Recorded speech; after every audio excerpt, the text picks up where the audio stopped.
Welcome back to the Retreat Diaries. I'm Ashley Hughes, holistic mindset and wellness coach, and this is it. Week 6, the final chapter. 6 weeks ago, I arrived at the Dream and Retreat Centre in Wales, not entirely sure what to expect. And honestly, nothing could have fully prepared me for what this experience has given me. This last week was bittersweet in every sense of the word, and I want to do it justice. So, let's close this out properly. My final cohort was a big one, and probably the most fitting way this journey could have ended. A witch retreat. One of the most popular and sought after events here at the Dreaming. An immersive experience designed to activate the witch within, blending ancient wisdom, elemental magic, and deep self-exploration. This retreat was facilitated by two of the most extraordinary women I've encountered here. Charlotte, the one and only, who created this wonderland. Her journey began as a musical child prodigy, but she is now a practitioner of sound healing, ritual voice work, and improvisational vocal therapy. She uses the voice as a means of transformation and community connection. She believes in the power of the human voice to heal, to invoke, to awaken forgotten wisdom. She sees music as spell work, as an ancient technology that shifts consciousness and reconnects us to the web of life. And then there's Tree, a published author, TED speaker, and transpersonal psychologist working in the fields of dreams, death, altered states of consciousness, and psychedelic assisted therapy. She currently guides people through integration sessions, helping them make meaning from psychedelic experiences and apply those insights to real personal growth and transformation. Two extraordinary women holding space for a retreat at full capacity. As it was sold out, I wasn't able to join the offerings this time around, and I knew that. But I was still able to move through the house, connecting with the women participating, and share some really special moments on the edges of it all, including one encounter in particular that I'll come to shortly. The energy all week has been high, witchy, mysterious. Exactly right. But first, my final day at the Dreaming, and the experience that closed the 6 weeks in a way I couldn't have scripted. Our wonderful general manager Naoko offered to take a small group of us on a shamanic drum journey, a practice using ancient rhythmic drum beat to guide you into an altered state of consciousness where you can connect with what are known as power animals, spiritual guides believed to offer personal wisdom, protection, and inner strength. We gathered in the Japanese treehouse just opposite the main house. We each chose a rattle from a collection gathered from all around the world and found our spot to lay on our mats. Before you begin a journey like this, you set a clear intention. Mine was simple. I wanted to meet my power animal and I wanted us to dance. The first journey was about 10 minutes, and I'll be honest, my animal was being coy. I kept seeing eyes, mouths, fragments, never the full face, which looking back feels entirely on brand as my animal was being as cheeky as me. Naoko called us back with a change in the drum's rhythm, the traditional callback beat, and we prepared for the longer journey. 40 minutes this time. And this one, completely different.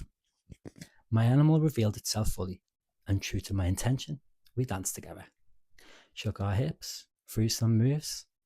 Now I haven't yet asked my animal's permission to share, so for now, I'll keep that between us, but I do fully intend to revisit this practice in my own time. If you'd like to explore this yourself, Shamanic Drum Journey on Insight Timer is a wonderful place to start.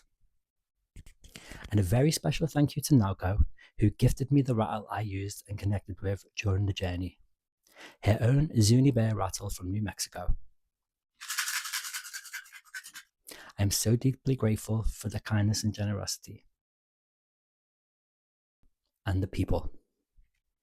I've met some truly special human beings here, all from different walks of life, different ages, different backgrounds, and yet all sharing the same values, similar outlook, and the same commitment to this alternative, conscious, intentional way of living. We've had deep conversations, intimate ones, We've laughed and cried together, shared our highs and lows, and learned things from each other I'll carry for a long time. Pure, kind, open. The qualities you can only hope to find in people. And somehow, this land keeps attracting exactly that.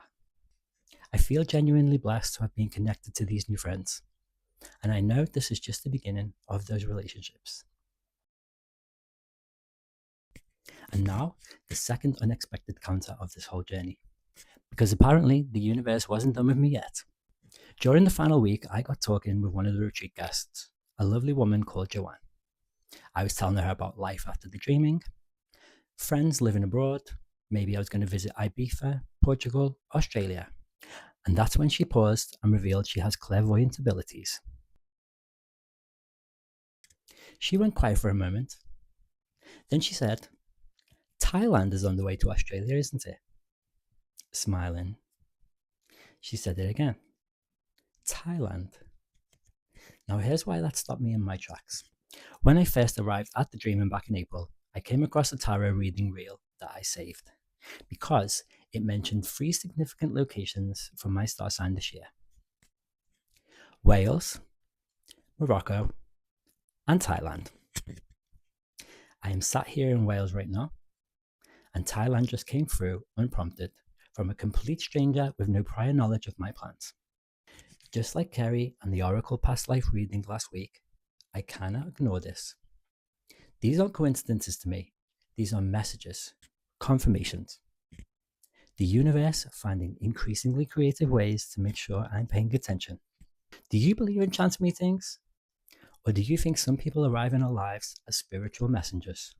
I'd genuinely love to know your thoughts. Drop them in the comments. What am I taking home from the 6 weeks of the dreaming? Belonging. Being part of an intentional, spiritually connected community where everyone respects each other, respects nature, and respects the world we share has been one of the most nourishing experiences of my life. The open-minded conversations, the genuine curiosity people have for perspectives different from their own, the way everyone just shows up, fully, honestly, without pretense. Feeling so connected to myself here has allowed me to connect more deeply with every single person I've met. And that's the thing about doing your own inner work. It doesn't just change your relationships with yourself, it changes every relationship you have. The dreaming has a very special place in my heart now, and I will be back to facilitate my own retreats perhaps, or simply come back and grind and discover more magical humans along the way. Whatever the reason, Charlotte, I'm keeping my promise. I'll be back soon. 6 weeks, 6 episodes. One journey that has genuinely shifted something in me. If you've been watching from the beginning, thank you. From the bottom of my heart, your presence on this journey has meant everything. If this is your first episode, go back to the beginning. Watch it from week 1, because this story is better from the start. And wherever you are in your own journey right now, I want to leave you with this. The life you're looking for isn't somewhere out there waiting for you to find it. It's already inside you, waiting for you to slow down enough to hear it. Your final reflection question for the Retreat Diaries.